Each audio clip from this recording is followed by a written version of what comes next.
Hello, everybody, and welcome to Eberron, Reap What You Sow. I think episode 10 is what this one is. Sorry about the delay on the start. Somebody had sent me an awesome macro connected to an API that they had thrown together, and I was trying to get it to work, but it was being all fucky. So that's not a big deal. I can just fix it after the stream for next stream and whatnot, so not a big deal. And while I was doing that, I realized, oh, I forgot! Will's not here today, and I gotta fix my overlay thingy because I forgot to fix that last time, so not a big deal.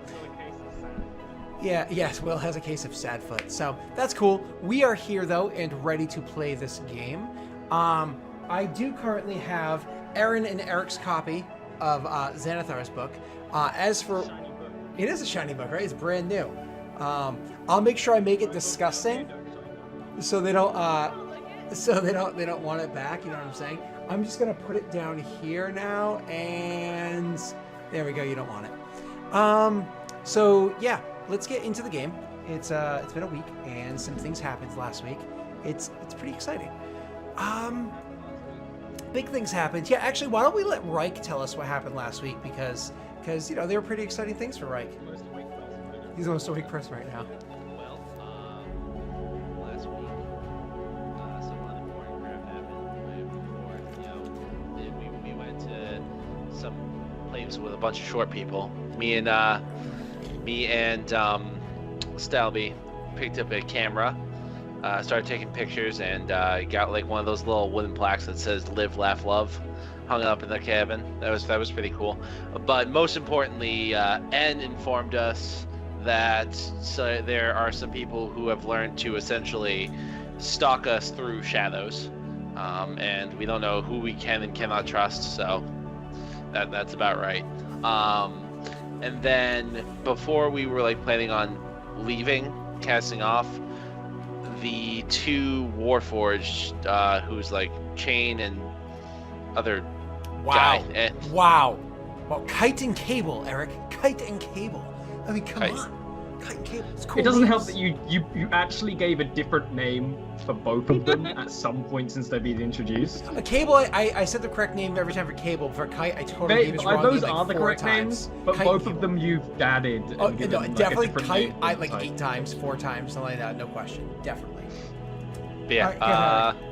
So they were a little upset about the fact that their Minotaur friend was not living.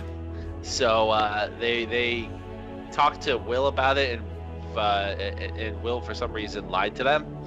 And so they went and talked to Kieran about it, and Kieran just kind of told them, because I mean, why wouldn't she?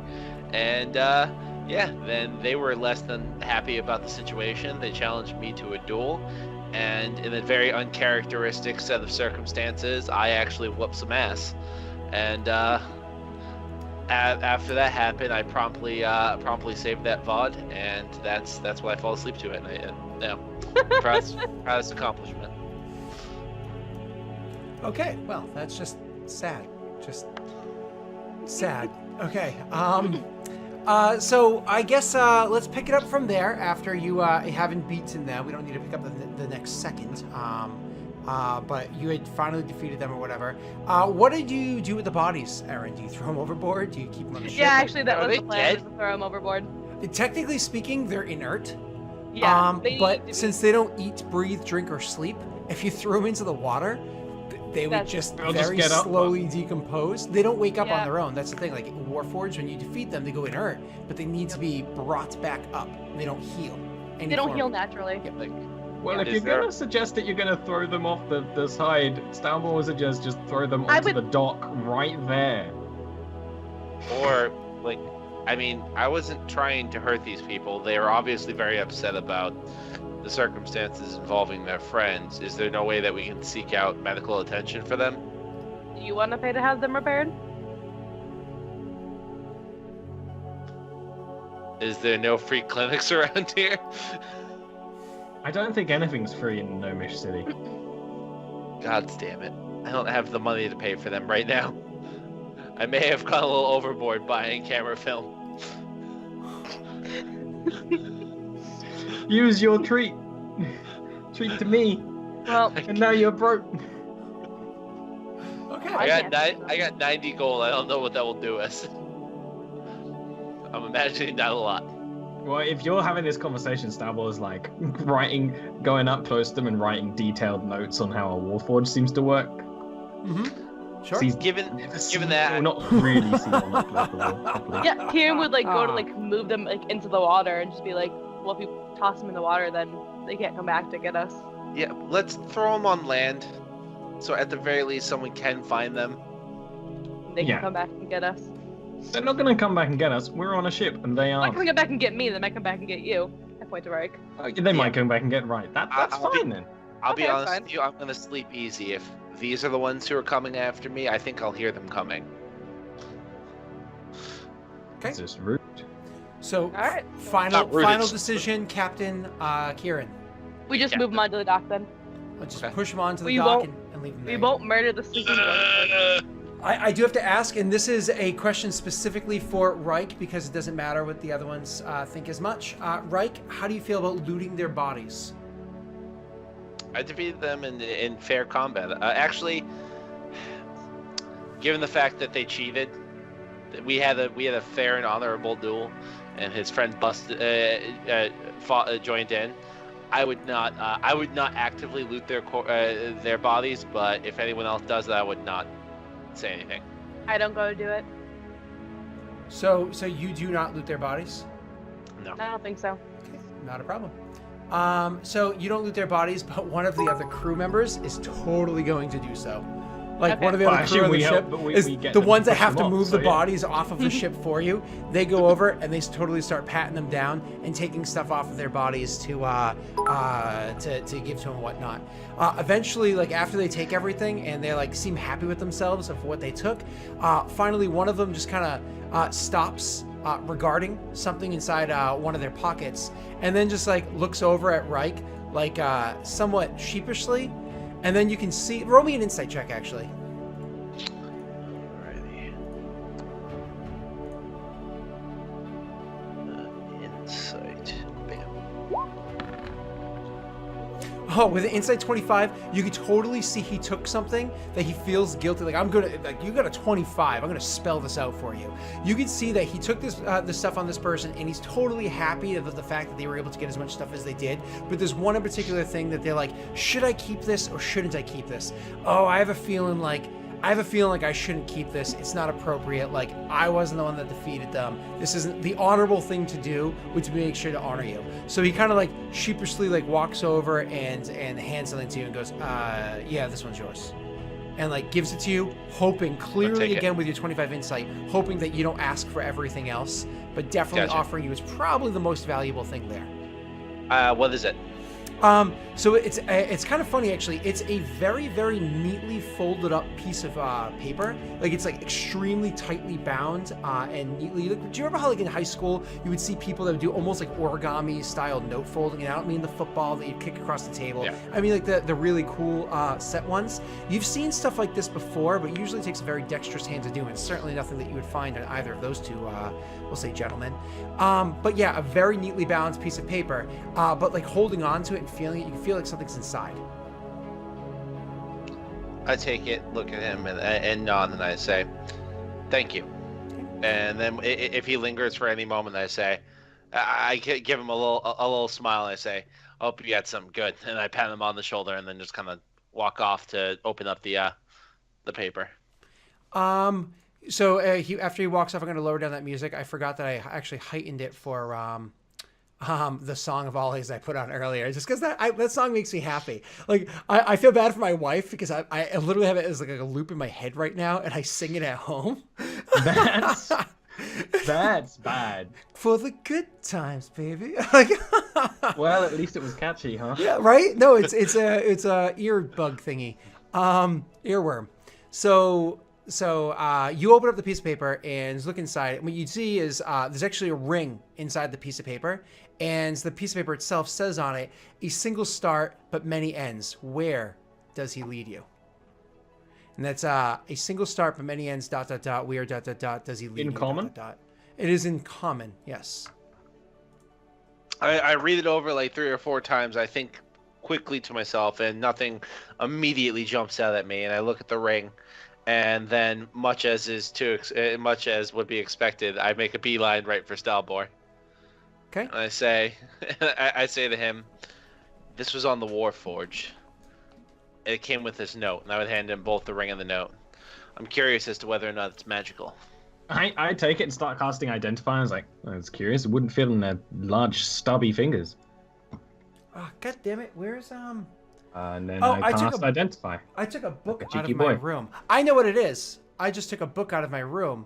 And, give me 1 second. God damn it. Oh God, he's gone. We have to fill this with entertainment. And the ring is a ring of give Ollie 999,000 experience. It's Ring the of Fireball? Ring of infinite wish. Ring of Fireball? My first wish is more. You're thinking infinite too wishes. low, Aaron. Ring of Fireball is badass. Ring of Fireball is badass. I'm sorry, but a ring of infinite wish could let me wish for infinite fireballs. We're in Eberron. You're not gonna get a wish spell. Aaron, Most I we're looking wish at is for very a low. wish spell. Just to double check one. Just to double Got check him. one detail. Okay, so it is actually makes a sense. ring of protection. Ooh. So Yeah. that gives bonus AC, right? It's +1 AC, +1 to your saving throws, and but it requires attunement, which just takes a short rest to put onto you. I have nothing attuned right now, so after you look it over, I kind of say to you, almost in the same situation as the other guy was, like, do you think that would be useful for yourself? Right, if you wanted, you can have it, and you beat up the guy. I do want it. I take it. Yes. Yeah, he'll give it back. He won't Yeah. struggle. Yeah, but But as soon as I take it. You'll hear him. He'll go around. He'll make no effort to conceal. He actually say it like loud as like to go up to Kieran. He's like, "Rag just got a ring of protection. If he falls, I want it. I've got dibs." Right, could actually Karen laugh. will shrug. She's like, I actually currently have 3 magical rings, so 4 would just be too many. Yeah. Stamble doesn't have any rings. He has a falls, I brace- get the 3 magic rings. So Reich, that is a +1 to AC, +1 to all saving throws. Okay. Awesome. Because I can at least buff my AC. You're just kind of like out there. Yeah. All right, cool. So that's good for you. And yeah, you guys have nothing else you need to do here. You got rid of all those hobgoblins off of the ship, which is good news. And you picked up a couple more supplies. That was part of your contract. Your ship is certainly burdened, but that's not a concern. You are not. It's not like right now you're traveling through the Lizard Principalities, which is a concern. Yeah. Now you're just simply traveling from the Thunder Sea to the Kraken Bay. That's all.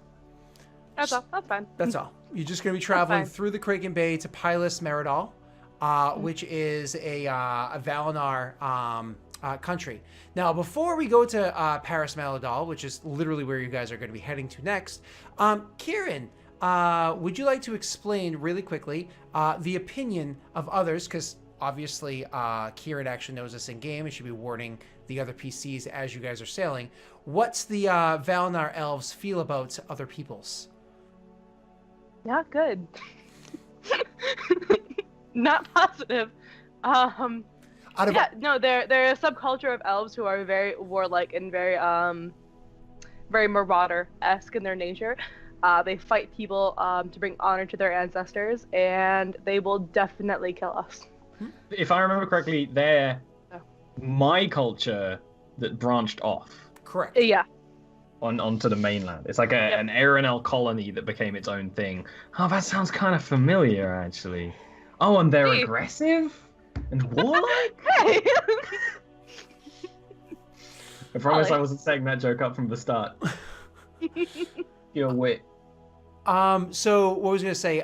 Now, there is one particular house that the Valandar elves get along with better than the other houses. Do you remember which one that is, Kieran?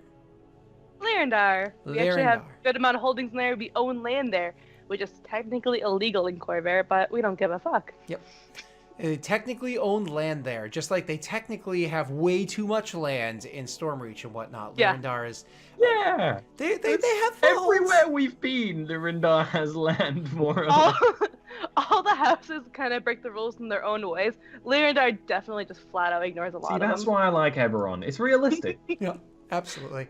So So Lyrandar happens to be one of those things where, yes, they will flat out kill people that go there that don't belong there, that aren't invited there. But because you guys are going there flying under a Lyrandar flag and very, very conveniently under a dragon-marked Lyrandar captain, things aren't terrible. And beyond that, Kieran could let you guys know that Stalbor, you specifically, I don't know how they're going to take you. But as you guys are leaving on your voyage and heading there, which we're going to do next, as you guys are leaving your voyage and heading there, the emissary that is on your ship with you guys, he is actually going to inform you that swinging by Valinar happens to be one of the reasons why he is on this ship. It's other things too, things that he's looking after, things that have to do with business with your uncle, is what he's looking after, but he's actually here to speak to those inside Valinar for his own reasons. You know what I mean? How did he know we were going to Valinar? When you inquire on that, he informs you he didn't. He was going to inform you that he needed to stop by there, but the fact that you're already going there for business is just convenience. Okay. Yep. So you guys do take off from the, where were you? Trollenport, I believe? Yeah, you were in Trollenport. Yeah, we just left Trollenport. And start heading over to Pelis Meridal. Now... Oh, well, before we get traveling again on the sea, I would have asked Stalbor to... maybe come up with a solution for our light problems and just kind of like dump all like the lantern like materials I gathered at his feet. There's like oil and like tinder and like scrap metal. He'll give you just this look, and then he'll just like uncork a bottle of wine like on it, and then drink. Oh. He's like clearly not on it. He's not gonna do. He doesn't have anything that can do this. He might tinker with it a little bit. Yeah, Stalbor is intelligent. She would just say like, you're an intelligent person. You might be able to come up with something. Okay. I was more interested in them when they were voodoo. So when you guys you guys start heading out and making your way over in that direction. Now, could you do me a favor, please, Erin? Could you roll me a D100? Okay.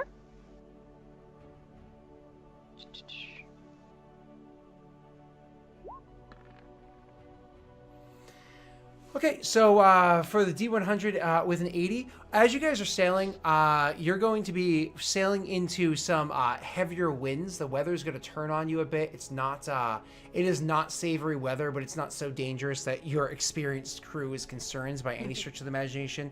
Not stormy, just strong. Could you actually roll me a D100 one more time? Yep. Coincidentally, the winds actually happen to favor you.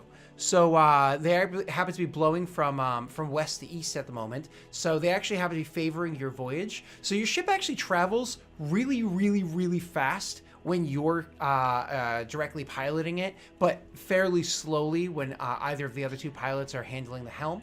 But with these winds going on, you can certainly continue traveling at a good speed because you have the wind at your back again, but it's not an easy travel. It's actually rather difficult. Do you choose as the captain to continue longer shifts? Like you're already doing 10-hour shifts, and I'm saying that you're fine enough to not make any checks or anything like that for it. Do you choose to continue to have a very watchful eye during the stormy weather, or you trust your first and second mate? I would have a very watchful eye. Sure. So first thing I'm going to need you to do is roll for me a Constitution save for your fortitude.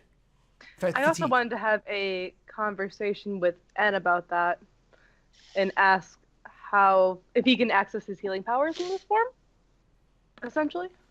And I'm rolling with advantage for no reason. Okay. Stop ericing your rolls, and you're going to ask if he can access his healing powers for what? While he's in this form, because we've only ever seen him do it when he's in disguise. Oh, got you. And I'm gonna mention specifically because the magical helm of the ship draws strength from my dragon mark, and it makes it very difficult for me to keep that up. It's draining. Yes. Yes, I can in fact access my powers in any form, but I do have to warn you that what's drawn from you when you're using your mark, I'm not terribly familiar with it. I don't know if I can actually aid you. Do you? I don't know. No idea. I'm here at the ready if you need me.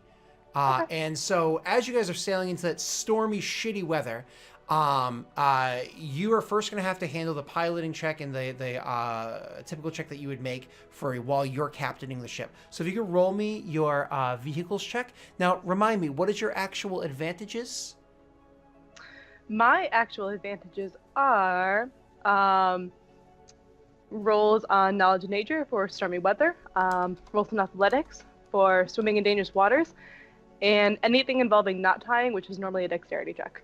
Gotcha. So not so it's swimming in stormy waters, not tying. What was the first one time? Nature or what? Nature or stormy weather to identify it. Essentially. Oh, ooh! I'm so sorry. I forgot about that first one. Could you roll me a nature's advantage to have known about this in Sure. advance? Scott, I also have that cantrip, but I I basically know. the weather all day. Absolutely know. Yeah, because you have 24-hour notice of weather. It's almost like we have to switch out that other ability, but. Okay, and you have your cantrip. What I'm going to do is I'm going to allow you to roll your first roll because you had a huge heads up about the stormy weather. You're going to make your first vehicles roll with advantage because you were able to plan accordingly for it. Okay. Advantage. I'm not rolling great today. Nope, you did not. You did not roll particularly well, and that first sailing through the stormy weather, it's not like your ship's capsizing or anything like that. But holy shit, you're taking in those winds, and you try to actually use your dragon mark to, like I said before, you can control the winds around your sails. You can even reduce them if need be, or direct them if need be. Oh my God, your ship is being tossed and thrown about by the stormy weather. It is just so hard to navigate. You actually have to reduce your speed and not take advantage of the winds. You have to take in your sails and do everything in your power to reduce the impact of the weather in your ship because of just how badly it's being taken. As you move to the next phase of the storm and the next part of it, unfortunately with your constitution save, you would be fatigued, but while you're tired and exhausted or whatever, you'd probably call for N to give you some sort of aid, and N actually would provide you with a lesser restoration, which would take care of your fatigue, one level of fatigue for you, and remove your penalties. So you are going to be able to make this check again with a normal roll as opposed to disadvantage. Okay. Vehicles? Ooh, but you roll extremely well. So actually, the second part, you're going to be able to navigate it well enough. Your ship does not get tossed around that much. Actually, at some point in time, you even dare to drop the sails and continue making progress. This was the worst 24 hours of the storm. Was like the worst part of the storm was you taking care of it. I imagine the next day you actually take a decent sized break or whatever before you go back in and take over. But whatever, you're fine sailing forwards after that. You eventually make your way over to over through the Kraken Bay. Now, do you have any specific concerns sailing through the Kraken Bay? Anything that you're worried about, or are you just happily sailing through it? Nah, I don't have to worry about Krakens. I don't have to worry about Valinor elves. We're good to go. Okay, perfect. So so you do make your way through the Kraken Bay and all the way to Pilus Meridal.